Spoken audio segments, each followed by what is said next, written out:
Hello students, welcome to my YouTube channel. आप सब लोग कैसे हैं?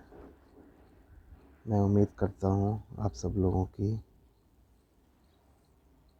यूनिवर्सिटी एग्ज़ाम की तैयारी अच्छी चल रही होगी। साथ ही साथ आपकी प्रतियोगी परीक्षाओं की तैयारी भी अच्छी चल रही होगी।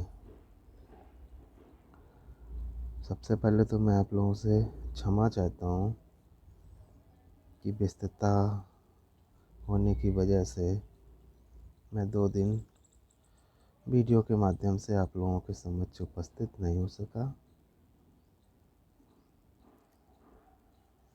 पिछले वीडियो में हम लोगों ने बाल्यावस्था की बात की थी। इससे पहले शैशवावस्था पर वीडियो बना चुका हूँ मैं।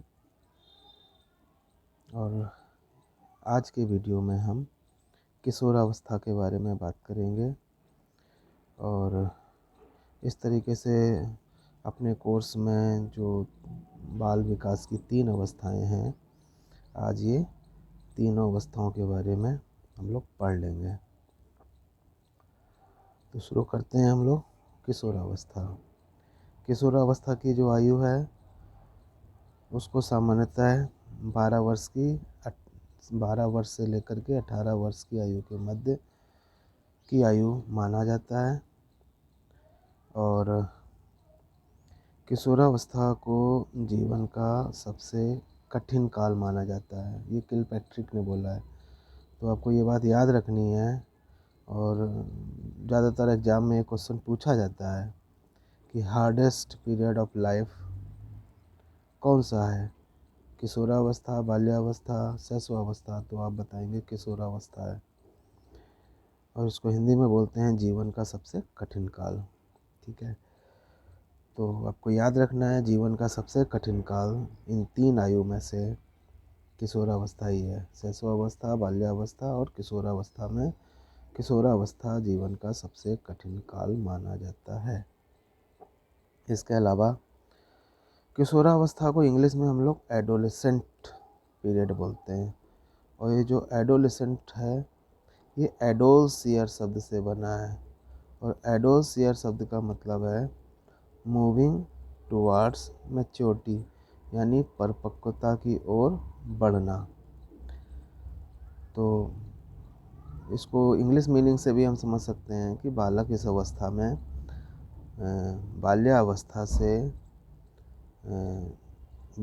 शुरू करता है बढ़ना, और किशोरावस्था के अंत में बालक पूरी तरीके से परिपक्वता को प्राप्त कर लेता है, चाहे वो शारीरिक हो, चाहे वो मानसिक हो, और चाहे वो सामाजिक हो।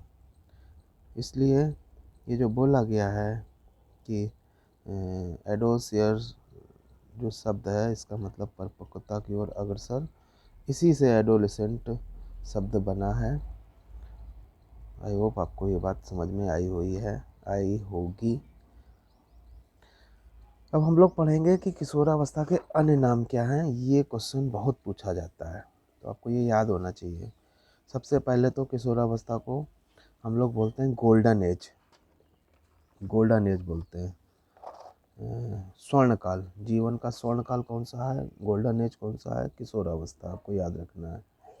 इसको वसंत ऋतु की अवस्था भी बोलते हैं, पीरियड ऑफ स्प्रिंग सेशन, या स्प्रिंग लाइफ भी बोलते हैं, बसंत ऋतु। जैसे बसंत ऋतु में क्या होता है कि कोई भी चीज़, जैसे बसंत ऋतु है, ना ज़्यादा सर्दी होगी ना ज़्यादा गर्मी होगी, मतलब बीच वाली स्थिति होगी। तो ऐसे ही किशोर भी ना तो बाल्यावस्था में होता है, ना ही पूरी तरीके से वयस्क या प्रौढ़ होता है, इन दोनों के बीच में होता है। इसलिए हम किशोरावस्था को बसंत ऋतु की अवस्था भी कहते हैं, पीरियड ऑफ स्प्रिंग सेशन। किशोरावस्था को हम दुखी अवस्था के नाम से भी जानते हैं। इस काल में बालक अपने जीवन की कई सारी बातों के प्रति प्रायः उलझन में होता है, तनाव में होता है, प्रायः दुखी होता है। तो इसको दुखी अवस्था के नाम से भी जानते हैं। इसको उलझन की अवस्था के नाम से भी जानते हैं, टेंशन में होता है, तनाव में होता है। और इसको अत्यंत जटिल अवस्था के नाम से जाना जाता है। और इसको विद्रोही अवस्था के नाम से जानते हैं, पीरियड ऑफ रिवोल्ट। इसमें बालक विद्रोही होता है, अपनी मान्यताओं जो उसके मन में बन जाती हैं सही गलत के प्रति, वो उनसे ही जुड़ा रहता है। और अपनी बातों को लेकर के वो कभी कभी अपने माता पिता अपने माता पिता या अपने बड़ों के प्रति कभी कभी उनकी बातों से, उनके सिद्धांतों से सहमत नहीं होता है और विरोध करने की स्थिति में आ जाता है। तो इसलिए इसको विद्रोह की अवस्था भी बोलते हैं। एक अधिकतम बुद्धि के विकास की अवस्था, यानी बुद्धि का अधिकतम विकास इस अवस्था तक हो जाता है और भाव प्रधान जीवन होता है। इसमें एक चीज़ और ध्यान रखना है कि भाव प्रधान जीवन होता है, या बालक जो भी काम करेगा बहुत भाव युक्त करता है, यानी फुल फीलिंग्स के साथ करता है। यानी काम करेगा बहुत जोश में करेगा, मन लगा के करेगा, और अगर मन हट जाएगा तो बिल्कुल शांत होकर के बैठ जाएगा। या दोनों चीज़ें मतलब एक्सट्रीम होती हैं भाव प्रधान जीवन। विरोधी मनोदशाएं होती हैं, कभी बालक बहुत प्रसन्न होगा, खुश होगा, उत्साही होगा, कभी बिल्कुल शांत बैठ जाएगा, यानी विरोधी दशाएं होती हैं। एक समय में कभी एक्टिव दिखाई देगा तो अगले पल वो बिल्कुल शांत भी हो सकता है, तो विरोधी दशाएं भी होती हैं। और इसको समस्या की आयु भी कहते हैं। यानी समस्या की आयु इसलिए कहते हैं एज ऑफ प्रॉब्लम्स, मतलब इस एज में बालक कई तरीके की समस्याएं फेस करता है। उसके सामने तरह तरह की समस्याएं होती हैं, चाहे वो शारीरिक विकास से संबंधित हो, चाहे वो मानसिक विकास से संबंधित हो, चाहे वो क्या बोलते हैं सामाजिक समस्याएं हों, चाहे वो जॉब की समस्या हो, चाहे वो उसको अपनी जीवन साथी सुनने के बारे में वो चिंतित रहने लगता है, वो समस्याएं। यानी ये जो पीरियड ऐसा है, इसमें बालक तरह तरह की समस्याओं से घिरा रहता है और उसको लेकर के वो चिंतित रहता है। तो हम लोगों ने ये जाना, इनके कुछ नाम हैं, तो आपको याद रखना, इसको अमूर्त चिंतन की अवस्था भी कहते हैं, एज ऑफ एब्स्ट्रैक्ट थिंकिंग। यानी अमूर्त चिंतन की अवस्था कौन सी है? किशोरावस्था। ठीक है। और ये तो हम लोगों ने जान लिया है कि इसको स्वर्ण काल बोलते हैं, इसको बसंत ऋतु की आयु बोलते हैं, इसको दुखी अवस्था बोलते हैं, इसको उलझन की अवस्था बोलते हैं, इसको क्या बोलते हैं अमूर्त चिंतन की अवस्था बोलते हैं, इसको विद्रोही अवस्था बोलते हैं। ठीक है। और इसको समस्या की आयु बोलते हैं। ठीक है। अब हम लोग ये जानेंगे कि किशोरावस्था में जो प्रमुख मनोवैज्ञानिक हैं उन्होंने क्या क्या बातें बोली हैं, इनसे भी क्वेश्चन बहुत पूछे जाते हैं। इनको आप लोग बहुत ध्यान से सुनिएगा। सबसे पहला जो सेंटेंस है वो बोला है स्टैनले हाल का है, जो कई बार बोला गया है कि किशोरावस्था प्रबल दबाव, तनाव, तूफान व संघर्ष की अवस्था है। आप इसको याद कर लो कि किशोरावस्था में ये चारों ही चीज़ें होती हैं। बालक बहुत दबाव में होता है, बहुत तनाव में होता है, उसके जीवन में कई तरीके के तूफान चल रहे होते हैं, और संघर्षरत रहता है अपने पूरे ये किशोरावस्था की अवधि के दौरान, अपने स्थिति को पाने के लिए, अपनी स्थिति को पाने के लिए, या कोई चुनाव के संबंध में वो हमेशा क्या रहता है? संघर्षशील रहता है। तो इसीलिए स्टैनले हॉल ने बोला है इसको आप रट लो, बिल्कुल जुबान में बैठा लो, क्योंकि इसके क्वेश्चन लगभग हर कंपटीशन में कईयों बार पूछे गए, बहुत बार पूछे गए। किशोरावस्था प्रबल दबाव, तनाव, तूफान व संघर्ष की अवस्था है, इसको रट लेना। फिर इसके बाद एक और है, किशोरावस्था में क्या होता है? शारीरिक, मानसिक, सामाजिक विकास होता है, और वो कैसा होता है? अचानक होता है। ये भी स्टैनले हॉल ने बोला है। ठीक है। तो स्टैनले हॉल के दो कथन आपको रटने हैं, संघर्ष, तनाव, दबाव, तूफान की अवस्था है, और किशोरावस्था क्या है में परिवर्तन होता है, और वो कैसा होता है? अचानक होता है। शारीरिक, मानसिक, सामाजिक विकास, ये स्टैनले हॉल का कथन है। अच्छा, वैलेंटाइन ने बोला है कि किशोरावस्था अपराध की एक नाजुक आयु है, यानी इसी अवस्था में बालक अपराध की दिशा में बढ़ सकता है, या ज़्यादातर जो अपराधी होते हैं वो इसी अवस्था में अपराध की दिशा में मुड़ जाते हैं। इसलिए ये बहुत नाजुक समय है और पेरेंट्स को किशोरों को इस अवस्था में बहुत किशोरों के ऊपर ध्यान देने की ज़रूरत होती है। अन्यथा बहुत से अपराधी अपनी किशोर आयु में ही अपराध की दिशा में पहला कदम बढ़ाते हैं, ये देखा गया है। इसके अलावा बीगे और हंट का एक स्टेटमेंट है, इसको याद कर लो कि किशोरावस्था की विशेषताओं को हम सर्वोत्तम रूप से व्यक्त कर सकते हैं, और वो एक शब्द है परिवर्तन। ठीक है, और परिवर्तन कौन सा होता है? शारीरिक, मानसिक और सामाजिक। ठीक है, तो बीगे और हंट का ये कथन है, ये रट लेना। परिवर्तन पूछा जाता है कि परिवर्तन नारा है किस आयु का है, किस अवस्था का है? किशोरावस्था। और ये परिवर्तन के बारे में बात किसने कही? बीगे और हंट ने। रट लेना, ये स्टेटमेंट वाले क्वेश्चन भी पूछे जाते हैं। इसके अलावा एक और है, ब्लेयर, जोन्स और सिम्पसन्स ने क्या बोला है कि किशोर अपने क्या चाहते हैं? महत्वपूर्ण बनना चाहते हैं, अपने समूह में स्थिति प्राप्त करना चाहते हैं, और श्रेष्ठ व्यक्ति के रूप में अपने आप को स्वीकार कराना चाहते हैं।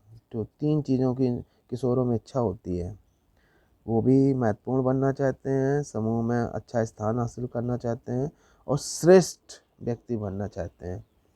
तो ये कथन है किसका? ब्लेयर, जोन्स और सिम्पसन का। फिर इसके बाद कोलिस्टिक ने क्या बोला? किशोरावस्था में जो बालक है वो क्या है? प्रौढ़ों को और वयस्कों को अपने मार्ग की बाधा समझता है।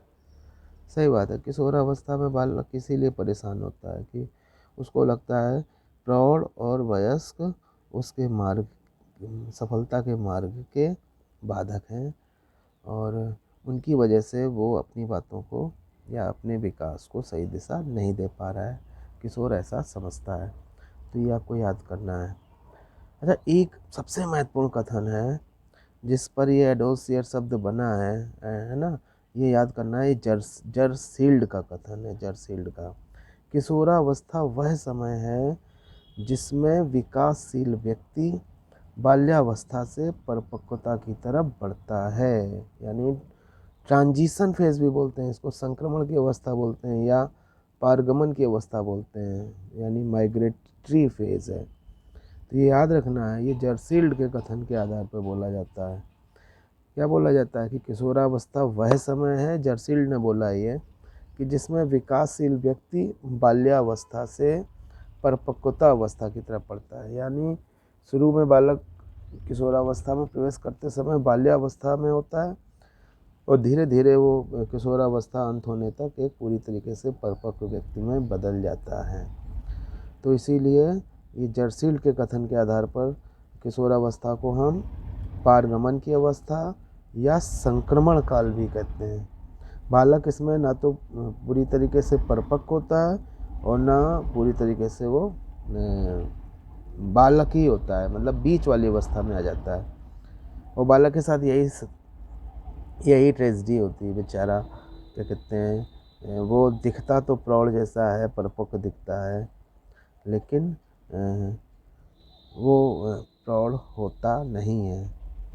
तो अब वो उसमें परिवर्तन होता है, उसका मानसिक विकास हो रहा होता है, लेकिन उसके जो बड़े सदस्य हैं या जो समाज के बड़े लोग हैं, आसपास के लोग हैं, उसको कभी शारीरिक परिवर्तन देख करके उसे बड़े जैसी अपेक्षाएं रखते हैं, लेकिन कभी कभी उसको बड़ी जिम्मेदारी देते नहीं हैं, उसको बड़ा समझते नहीं हैं, उसकी बातों पर भरोसा करते नहीं हैं, उसको ज़्यादातर अंडर एस्टिमेट किया जाता है।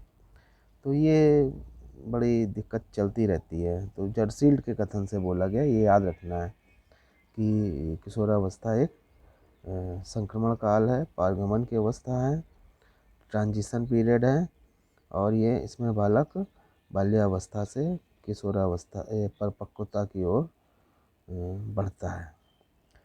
कि किलपैट्रिक का कथन है, हाँ ये याद कर लेना, रट लेना, ये भी कई बार पूछा गया है कि किशोरावस्था जीवन का सबसे कठिन काल है।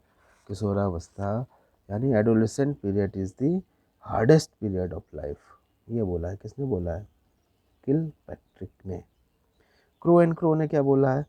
किशोर ही वर्तमान की शक्ति तथा भावी आशा को प्रस्तुत करता है। किशोर ही वर्तमान की शक्ति तथा भावी आशा को प्रस्तुत करता है। हाँ, जो कुछ किशोर को आगे बढ़ना होता है उसकी भूमिका बहुत हद तक किशोरावस्था में पड़ जाती है। तो किशोर अवस्था पर ध्यान देने की बहुत ज़रूरत है। किशोरावस्था के दौरान ही जो आदतें विकसित हो जाती हैं, बालक उससे सकारात्मक दिशा में भी लाइफ में आगे बढ़ सकता है, या नकारात्मक दिशा में, या अपराध की दिशा, अपराध या नशा, इन सब दिशा की ओर भी बालक बढ़ सकता है। ठीक है, हम लोगों ने जाना। अच्छा, किशोरावस्था के विकास के एक सिद्धांत है, विकास के 2 सिद्धांत दिए गए हैं किशोरावस्था में, तो आपको ये जानना चाहिए। एक सिद्धांत दिया है आकस्मिक या त्वरित विकास का सिद्धांत, ये है स्टैनले हॉल का। स्टैनले हॉल का है आकस्मिक या त्वरित विकास का सिद्धांत, मतलब प्रिंसिपल ऑफ रैपिड डेवलपमेंट, है ना, त्वरित। मतलब ये मानता है कि जो विकास होता है किशोरावस्था में वो अचानक होता है।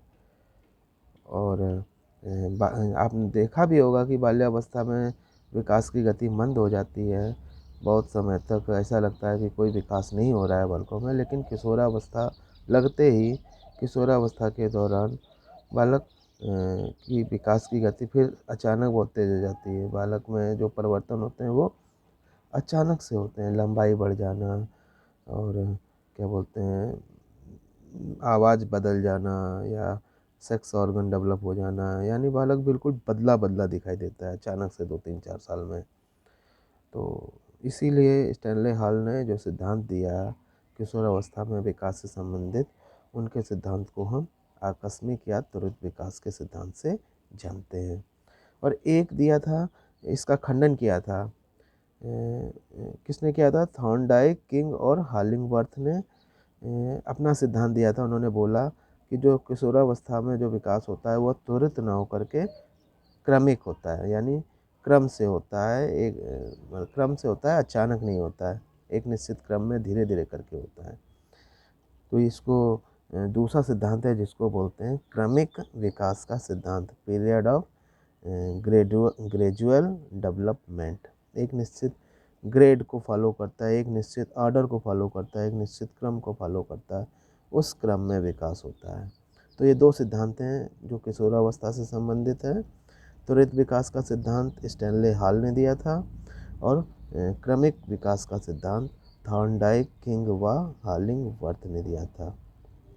ठीक है, वीडियो बड़ा हो जाएगा, तो इस वीडियो में हम लोगों ने किशोरावस्था क्या है, उसकी आयु क्या है, किशोरावस्था के विभिन्न नाम क्या हैं, और किशोरावस्था के बारे में जो विभिन्न परिभाषाएं दी गई हैं, महत्वपूर्ण परिभाषाएं दी गई हैं, हमने इतना इसके बारे में जाना है। अब अगले वीडियो में हम लोग इसकी विशेषताओं के बारे में जानेंगे। आप लोगों को ये वीडियो पसंद आया हो तो कृपया इसको लाइक करें, और कोई भी बात समझ में ना आई हो तो मुझे कमेंट के माध्यम से बताएं, और मेरे चैनल को सब्सक्राइब ज़रूर कर लें ताकि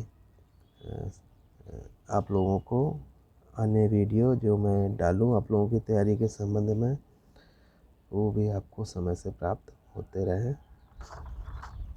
और अभी तक के लिए इतना ही, मिलते हैं अगले वीडियो में।